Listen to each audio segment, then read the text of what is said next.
Herbert R. McMaster Sr.'s fatal fall at Cathedral Village on April 12 was his fifth fall during a 4-day stay at Cathedral Village's nursing home, according to the Pennsylvania Department of Health's investigative report on events leading to the 84-year-old's death April 13.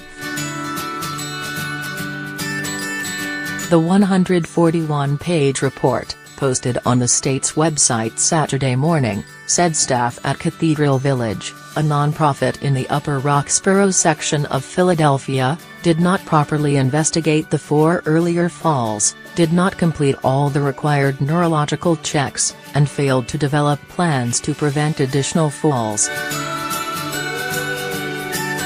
State investigators found that Cathedral Village's administrator and its director of nursing failed to fulfill the essential duties and responsibilities of their positions. The state attorney general's office on May 10 charged Christian S. Gainey, 30, a temporary licensed practical nurse, with neglect of a care-dependent person and involuntary manslaughter in McMaster's death. Records show that Gainey did not perform any of the required neurological checks on McMaster, the father of former National Security Advisor H.R. McMaster Jr. An attorney for the McMaster family said the state health department report points to broader responsibility. It's very clear from this report that this is not just a rogue employee in the middle of the night grossly neglecting her job, said Martin S. Carden, a Center City attorney who is representing McMaster's estate. Gainey, whose preliminary hearing is scheduled for Tuesday morning, did neglect her job, Carden said, but the health department report highlights major administrative problems, such as the failure of the Quality Assurance Committee to review McMaster's earlier falls. At the end of the day, the facility itself is responsible for the care that happens there, Carden said. That's why you see the director of nursing and the administrator cited for not doing their jobs. Documentation of McMaster's first fall at Cathedral Village, on April 9, said he fell when he was trying to get to the bathroom, but there was no sign that staff had implemented a schedule for getting McMaster to the bathroom in an effort to prevent additional falls.